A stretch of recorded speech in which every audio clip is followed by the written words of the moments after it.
ವಿಶ್ವಂಬರ ಗಣಪತಿ ವಿಜಯನಧಿಪತಿ ವಿಶ್ವನಾಯಕನೇ ಕೊಡು ನಿನ್ನ ಭಕ್ತಿ ವಿಶ್ವನಾಯಕನೇ ಕೊಡು ನಿನ್ನ ಭಕ್ತಿ. ಸಹೃದಯಾಃ ಅಧ್ಯಾತ್ರ ಕಥಾ ಕೀರ್ತನಂ अस्माभिः भवतां समक्षं साधयिष्यते. अद्यतन दिवसे ईदृशाः प्रसङ्गाः अपरूपाः वर्तन्ते. ಪ್ರಾರ್ಥನೆ ಮಾಡಿ ಹನುಮಂತನ ಸಾಹಸದ ಕತೆ ಕಡಲ ದಾಟಿದ ಧೀಮಂತ ನಿಮಗೆ ಹೇಳ್ತೀವಿ. ಸುಂದರಕಾಂಡ ಒಂದು ಸಕ್ಕರೆ ಗೊಂಬೆ ಇದ್ದ ಹಾಗೆ. ಅದ್ ಏನ್ ರುಚಿ ಅಂತೀರಾ? ಹಿರಿಯ ಮಗನಾದ ರಾಮನಿಗೆ ರಾಜ್ಯ ಪಟ್ಟಾಭಿಷೇಕ ಮಾಡಬೇಕು ಅಂತ ಮಹಾರಾಜ ದಶರಥ ನಿರ್ಧಾರ ಮಾಡ್ದ. ಆದ್ರೆ ಈ ಕಿರಿಯ ಹೆಂಡತಿ ಇದ್ದಾಳಲ್ಲ ಕೈಕೇಯಿ, ಇದಕ್ಕೆ ಅಡ್ಗಾರ ಹಾಕ್ಬಿಟ್ಲು.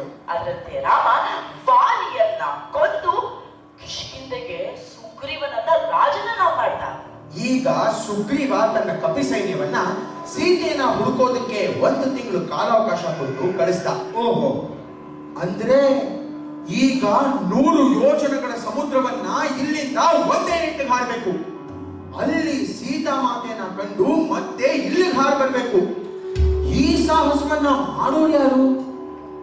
ಕಪಿ ಸೈನ್ಯಕ್ಕೆ ಒಡೆಯ ಹಿರಿಯನಾದ ಜಾಂಬುವಂತ ಕಪಿಗಳನ್ನೆಲ್ಲ ಒಟ್ಟಿಗೆ ಸಭೆ ಸೇರಿಸ್ದ. ಯಾರ್ಯಾರು ಎಷ್ಟೆಷ್ಟು ದೂರವನ್ನು ಹಾರಬಲ್ಲಿರಿ?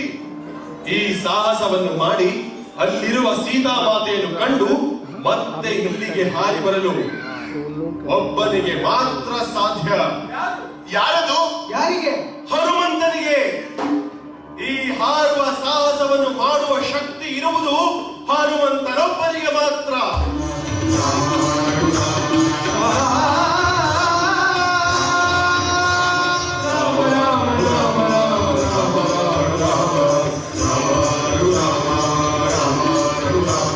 ಬಯಸಿದ್ದೆಲ್ಲ ನಮಗ್ ಸಿಕ್ಕಿದ್ರು ನಮ್ಮೊಳಗಿರೋ ಈ ಆಸೆ ಅನ್ನೋ ಬೇರೆದೆಯಲ್ಲ ಸಾಯೋದಿಲ್ಲ. ಇದು ನಮ್ಮ ದಾಸ್ಯ.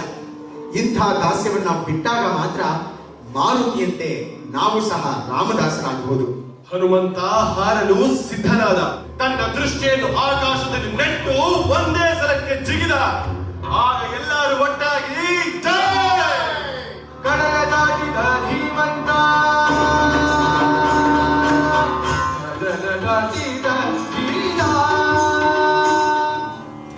ರಾಮ ಕಾಜ ಕಿ ಜೈ ಬಿನಾ ಮೋಯಿ ಕಾವಿಶ್ರಾಮ್. ಇದು ಗೋಸ್ವಾಮಿ ತುಳಸಿದಾಸರ ಮಾತು. ರಾಮನ ಕಾರ್ಯ ಮುಗಿಯೋವರೆಗೂ ನನಗೆಲ್ಲಿದೆ ವಿಶ್ರಾಂತಿ ಅಂತ ಕೇಳದಂತೆ ನಮ್ಮ ಆಂಜನೇಯ. ಇದಪ್ಪ ಬದ್ಧತೆ, ಕಮಿಟ್ಮೆಂಟ್. ಹನುಮಂತನ ಹಾರಾಟಕ್ಕೆ ಈಗ ಇನ್ನೊಂದು ತೊಂದರೆ ಬಂತು. ಸಮುದ್ರದ ಕೆಳಗಡೆ ರಾಕ್ಷಸಿ ಒಬ್ಳು ವಾಸ ಮಾಡ್ತಿದ್ದಾರೆ. ಅಯ್ಯ ವಾನರ ವೀರ, ನಿನಗೆ ಯಾವ ಅಡ್ಡಿನೂ ಇಲ್ಲಪ್ಪ.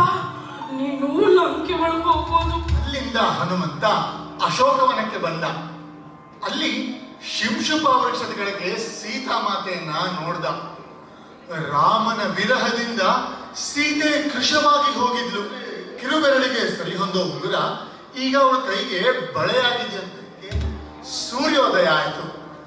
ರಾವಣ ತನ್ನ ಸ್ತ್ರೀ ಪರಿವಾರದೊಂದಿಗೆ ಅಶೋಕವನಕ್ಕೆ ಬಂದ. ಒಮ್ಮೆ ನನ್ನನ್ನು ನೋಡು, ಆಗಲೇ ನಿನಗೆ ಅರ್ಥವಾಗುವುದು ಈ ರಾವಣ ಎಂತಹ ಸುಂದರನೆಂದು. ಸುಮ್ಮನೆ ರಕ್ಕಸಾಧಿಪನನ್ನ ವರಿಸಿ ಸುಖವಾಗಿರುವುದನ್ನ ನೋಡು. ಸುಮತಿ, ನೀನಿದನ್ನು ಒಪ್ಪುವೆಯೋ ಇಲ್ಲವೇ ಯಮನ ಪಾಳೆಯದತ್ತ ಹೋಗುವೆಯೋ? ಅದೆಲ್ಲವನ್ನು ಕೇಳುವುದಿಲ್ಲ. ನನಗೆ ನನ್ನ ರಾಮಚಂದ್ರನೇ ಮಾನನೀಯನು. ಗಂಡೆನಾಂ ಕನಸಿನಲ್ಲಿ ಸೀತೆಯ ಗಂಡನಿಗೆ ವಿಜಯವನ್ನು. ರಾವಣನಿಗೆ 10 ತಲೆಗಳಿದ್ರು ಒಂದರಲ್ಲೂ ವಿಚಾರ ಮಾಡೋ ಶಕ್ತಿನೇ ಇರಲಿಲ್ಲ.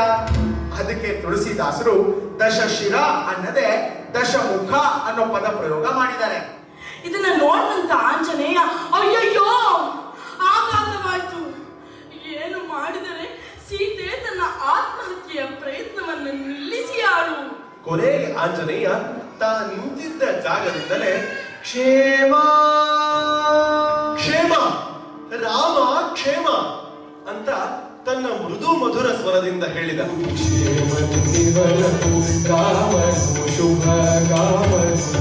ನೀನ್ ಯಾರೋ ನನಗೆ ತಿಳಿಯದು.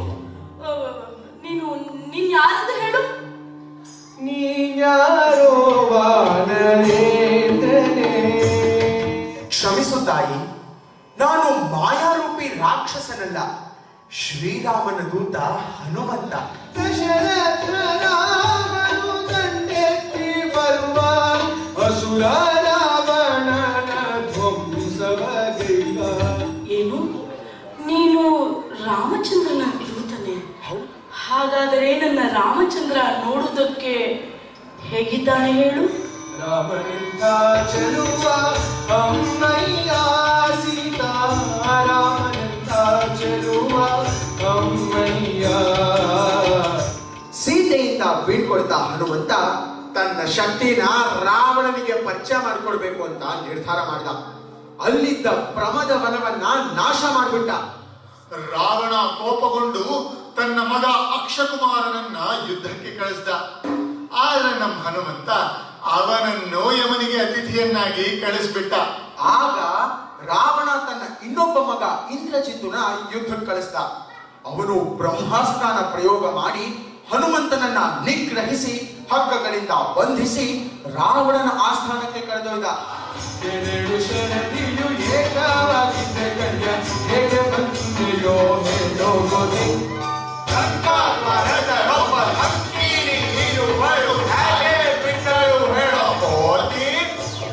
ಲಂಕಿಣಿಯನ್ನು ಕೊಂದು ಶಂಕೆ ಇಲ್ಲದೆ ನಾನು ಲಿಂಗದಿಂದಲೇ ಬಂದೆ ಭೂತ. ನೀನು ಮಾಡಿದ ಭಯಂಕರವಾದ ಸಿಂಹನಾದದಿಂದ ಬ್ರಹ್ಮಾಂಡ ಭಾಂಡವೇ ಒಡೆದು ಸಾಗರ ಸೀಮೆಯನ್ನು ಸೀಳಿಕೊಂಡು ಒಳನುಗ್ಗಿತು. ಮೇರು ಪರ್ವತ ಮಮ್ಮಲ ಮರುಗಿದು ಅಳಿತು. ಭೂಮಿ ಬೆದರಿ ಬಿರಿದು ಸುಟ್ಟು ಸೀಕಲಾಯಿತು. ನನ್ನ ಸಹಸ್ರಾರು ಸೈನಿಕರನ್ನು ಕೊಂದೆ. ಏನೂ ಅರಿಯದ ನನ್ನ ಮುದ್ದು ಕಂದ ಹಸುಳೆ ಅಕ್ಷಕುಮಾರನ ಕುಕ್ಷಿಯನ್ನು ಸೀಳಿಕೊಂಡೆ. ಇವೆಲ್ಲ ನಿನಗೆ ಏನು ಮಾಡಿದರು? ತಕ್ಷಣ ಅವನ ಹತ್ತೂದಲ್ಲಿದ್ದಂತ ಗಡ್ಡ ಮೀಸಗಳಿಗೆ ಬೆಂಕಿ ತಾಕಿ ಸುಟ್ಟೋಯ್ತು. ತನ್ನ 20 ಕೈಗಳಿಂದ 10 ಮುಖಗಳನ್ನ ಪಟ ಪಟ ಪಟ ಪಟ ಪಟ ಅಂತ ತನಗೆ ತಾನೇ ಹೊಡ್ಕೊಂಡ್ಬಿಟ್ಟ. ಇದನ್ನ ನೋಡಿದಂತ ರಾಕ್ಷಸ ಸ್ತ್ರೀಯರು ಗೊಳ್ಳ ಅಂತ ನಗ್ಬಿಟ್ರು. ಆಗ ಮಾರುತಿ ರಾಮನಿಗೆ ವಂದಿಸಿ ತಾವು ಕಿಷ್ಕಿಂಧೆಯಿಂದ ಹೊರಟು ಮತ್ತೆ ಹಿಂದಿರುಗುವವರೆಗೂ ನಡೆದ ಎಲ್ಲ ವೃತ್ತಾಂತವನ್ನ ವಿವರವಾಗಿ ಹೇಳಿದ.